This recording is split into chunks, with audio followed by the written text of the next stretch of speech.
Welcome to Back to Basic Cooking. This is Abdullah Agnar. I'm the executive chef. You already know from Back to Basic #1. So anyway, we're here now to talk about the mise en place, especially the knife cuttings, the knife skills, what to do now. We spoke about the knives before. Now we're going to speak about how to cut, because a lot of people don't know how to cut. They cut big stuff mixed with small stuff. You make soup, and then what happened? The small stuff gets overcooked. For instance, if you dicing something small and dicing something big, they don't mix. You have to have the same kind of size, so when you roast it in the oven, or you make soup, or you saute it, they all come even. So we're going to start today with something. Let's start, for instance, with the eggplant. Okay, so this is Japanese eggplant. Let's say you want to make small dice, so you want something that's uniform like this. I always like to pick up the base like that. So you see, it's holding. There's a little grip. There's a little grip for me to work on. Okay, and you always want to have a garbage next to you to throw the extra. So let's say we want to make small dice, correct? So I'll go like this way. I'll go this way. Again, I use the flat area, so now it's solid, and I cut like that. You see how I'm using the bear claw? Now I put everything back together, correct? Use the bear claw again. I'm going. Now you get your big dice. Now it's probably good to start with the big dice, so you can have leftover this and use this for brunoise. Or you can have the batonnets. The batonnets are like that.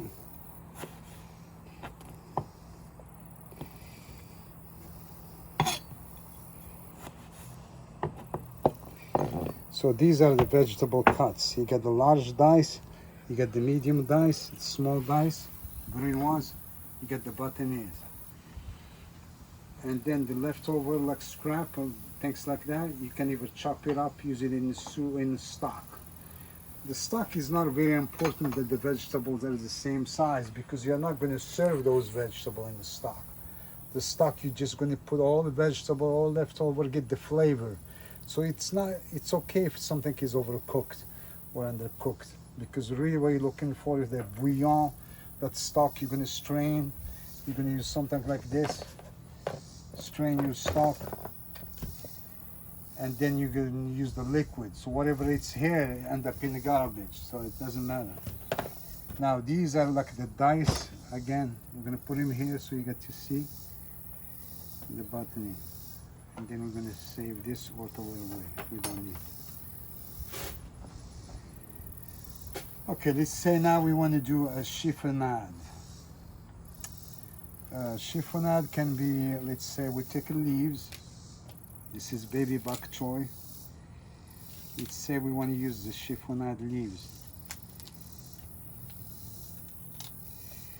So we put all the leaves together. Most people use like a basil, stuff, mint, herbs. So this is very important that you have tight grip. Now I'm going slowly so you get to see what chiffonade is.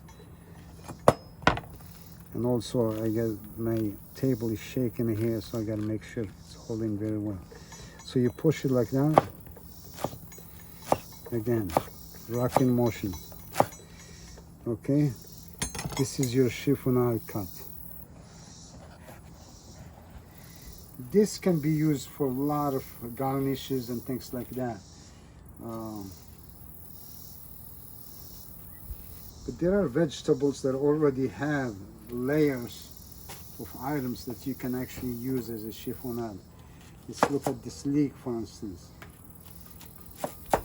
The leek is already have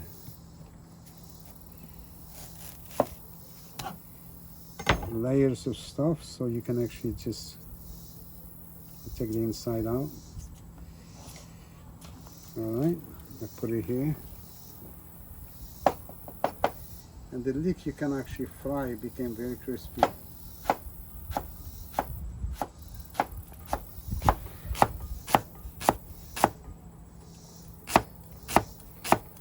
See, I'm moving my finger away from the knife using the bear claw. So now you have a chiffonade of leeks, which you can fry and use for on top of your fish. Or you can use herbs all together, and you do the same rocking motion I was doing.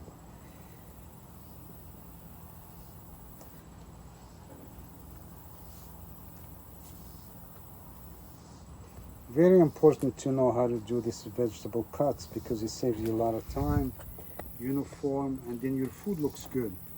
I mean, nobody wants the food that looks like so different. So see how you roll it? You roll your leaves together, and then you're gonna go very small, thin.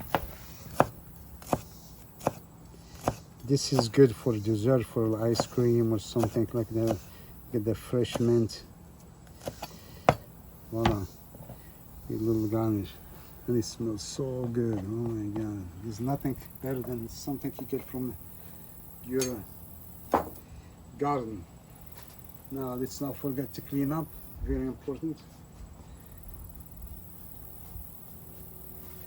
So now these, you can cut also the peppers into a nice,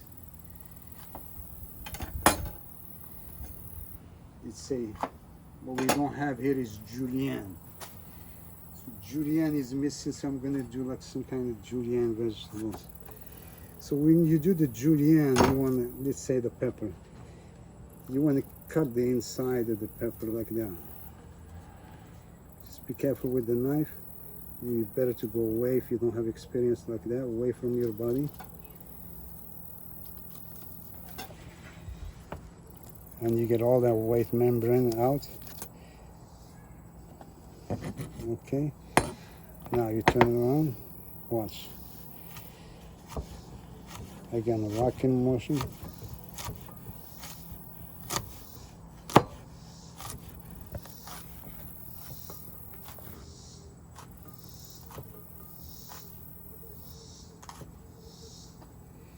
So this is the julienne.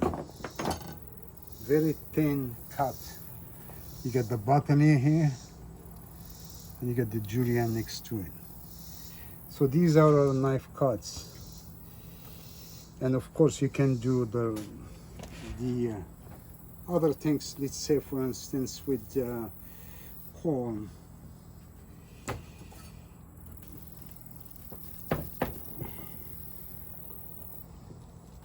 Again, this table is not all that sturdy. So let's say corn, you can actually just do like that. Okay.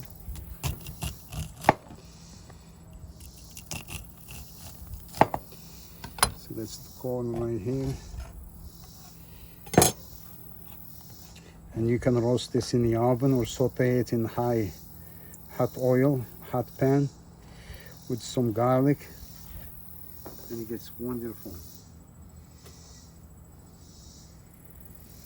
And the herbs. This is fresh thyme. So a lot of people who take fresh thyme and just chop it. You don't want to do that because the stem is very hard. So you pull like that. And then what happens is you get just the herbs.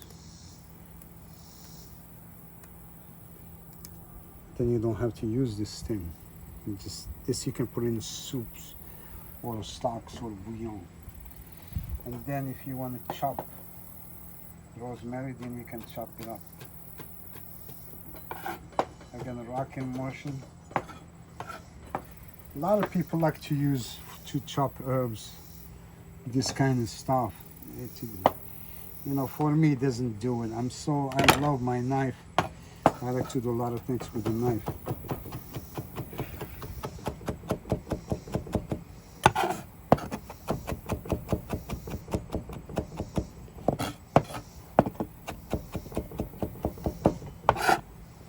Voila, I got my rosemary herbs and then chopped up again. Now, onions. There's a major thing everybody cuts is the onions. A lot of people struggle with the onions. So me, I just cut in half.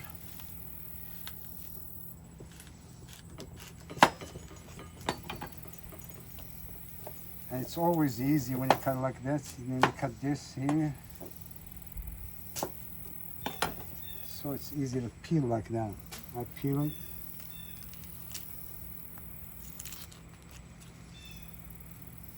Skin comes out.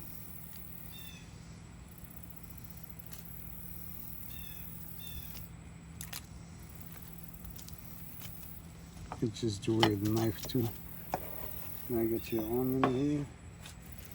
You throw this in the trash. You get the other half if you want to.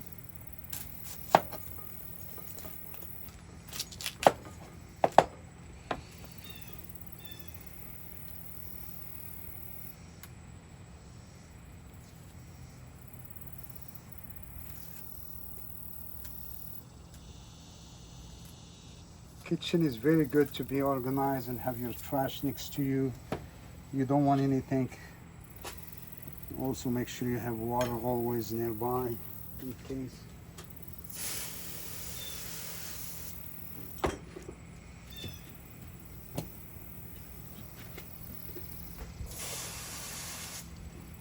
It's a beautiful day. This is almost the end of the summer. We're looking into like fall coming soon. It's going to be a lot of nice vegetables around to use. Okay, onions. How to dice an onion. So you take onion, you cut it like like this, and then you go like that against. What if you have? Okay, then you get a little bit more. Don't go all the way. You want to leave this together. Then you go like that.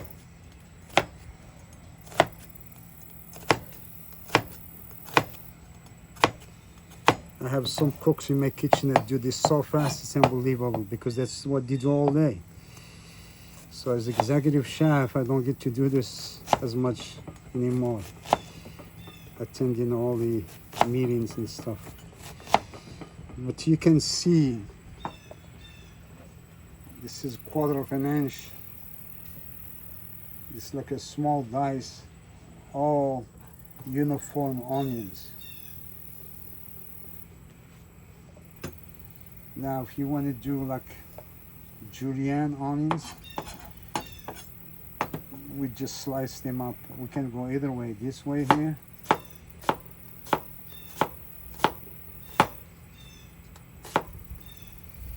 You can do chiffonade too,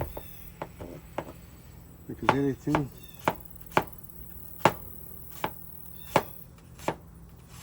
Remember, chiffonade is small. Small, like you can see through it. So these items can cook so quick when they're small like that. So let's say on a rush you want to saute some onions. You definitely don't want them to be too thick. Now if you want a large diced onion, you do the same thing I showed you here, but just larger.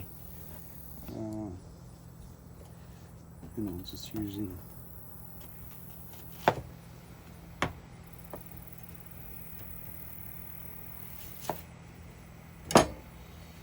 And then you do everything against.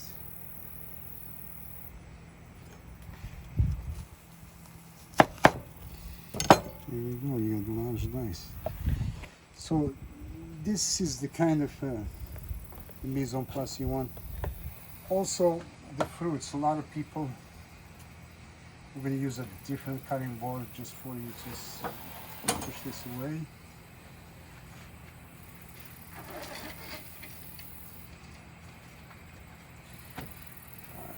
Let's say fruits is very important to cut as well. Let's cut an orange. Very important to wash the knives between each use. Now these are vegetable, it's okay, but mostly make sure you wash your knife if you cut any perishables. So you go like this. Yeah, I'm going around the circle with the knife.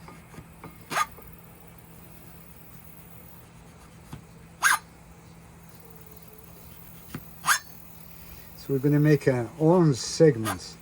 These are nice to use with dessert or even with the salad as a garnish, or just for yourself. You can have in a bowl and have it for breakfast. Now you can slice it or do like a segments. I like to do the segments, and then you get rid of all this white membrane. Okay, now we're in business. So you go like this, 45 degrees, and you get the first one. And you do each one between.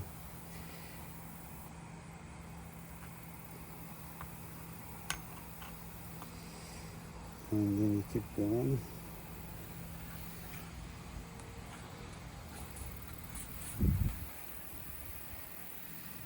Now this is where the knives, small knives, comes handy.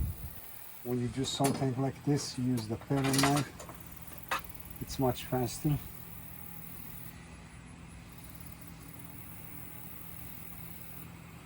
Sharp one though.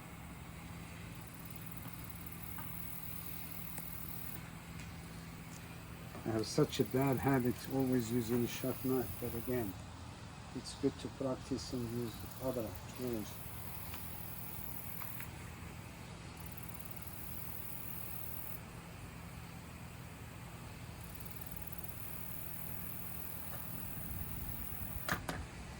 And then this you can either throw it away, or you can eat it, or you can make orange juice with it.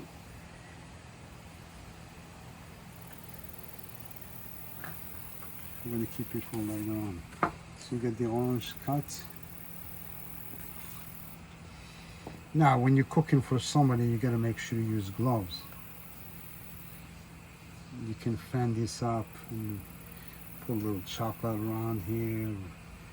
There's so many things you can do with the orange segments.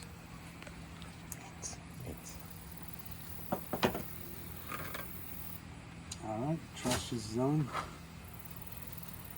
So now we get also some other fruits.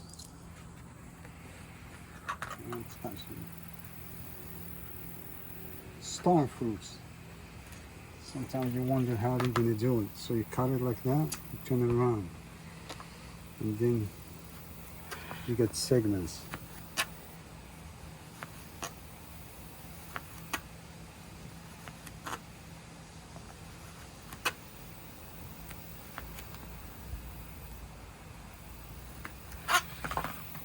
Voila.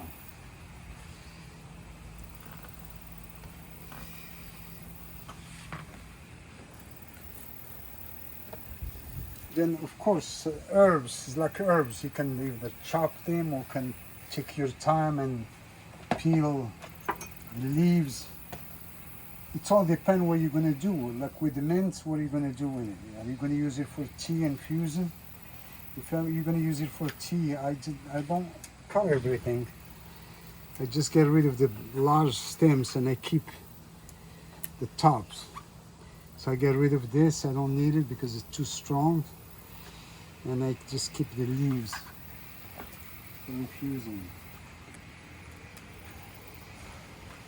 Now if I want to cut it like that, I can just put the leaves on top of each other and cut chiffonade. So that's your mint. What I want to talk about is like hard items to cut, like the carrots. These you gotta be very careful because when you try to cut something very hard, you may slip and cut yourself. So make sure you peel them first. If you have a peeler somewhere here. Well, let's say this is peeled.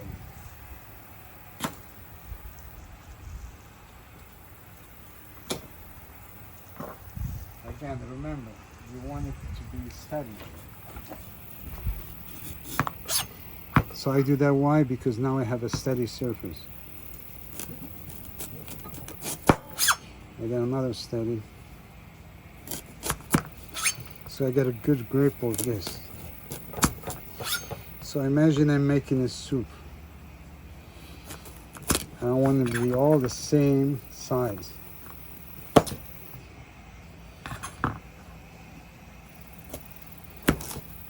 So I can cut again. Look how I'm holding my knife. Very comfortable. Very important to hold your knife comfortable. You don't want it to, because if you don't, it will bruise your fingers. It will make you tired. So we're gonna dice the carrots, correct?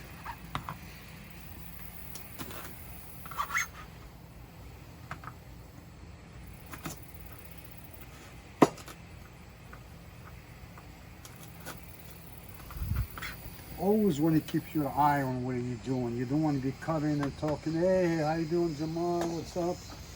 Or Steve, and talking about some stuff, or be pissed off or mad at something.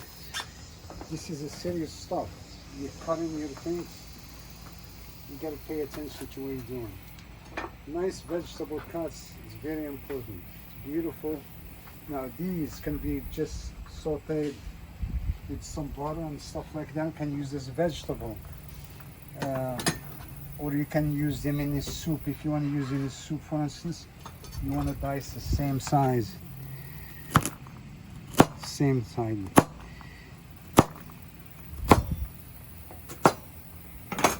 That's nice. So beautiful carrots like that, very easy. It took that quick.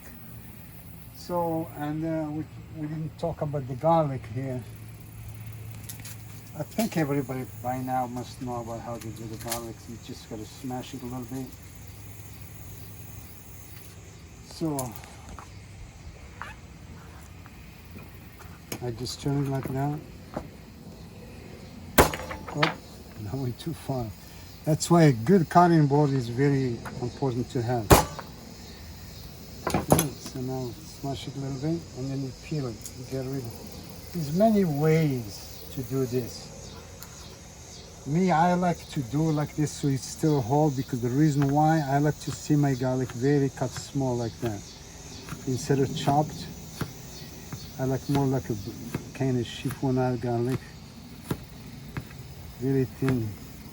So I like to see it. And the other thing, when you cook it, a lot of people throw garlic first. I think garlic should not go first, because if you burn the garlic, the whole dish is ruined. So if you really want to chop it, all you got to do is chop it like that. But that's one way to do garlic.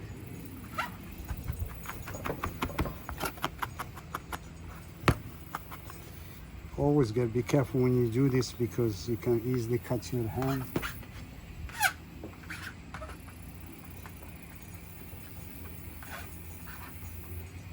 So voila, so we have the most mise en place, or you can say cut vegetables. And again, you get large dice, small dice, you get batonnet, you get julienne, you get small dice, you get brunoise, you have just you know, chiffonade right here, chiffonade again, and chiffonade. Herbs chopped, get small dice, onions, you get some chiffonade of onions, you get julienne onions, and you get large dice onions, and you get segments, you get mint, and then you have some fruits that's nice to use between the orange segment, for instance. You can make a dessert with this. You can make a nice salad presentation. There's a lot of stuff you can do with the colors, especially now the fall is coming. And you can the peppers, we spoke about the peppers, how to do it. So basically this is it. Make sure we learn this, because we're going to be cooking, and we're going to cook and cook, and I'm going to make sure you are cooks or chefs. Just be patient with me. I don't want to rush everything. I want to take it step by step, just like what we did in school. Little bit by little bit. Next time I'm going to show you how to make sauces, how to make soups, stocks, bouillons. Then I'm going to show you how to cut the meats, how to take a butcher like a chicken, how to cut tenderloin, how to clean up some meats because it's so important. Then we're going to do real cooking. Cooking is not just cook. You got to cook with your eyes. You got to cook with your mind. You got to hear yourself cooking. If you don't hear yourself cooking, you're not cooking. So let's cook next time. I'll see you then.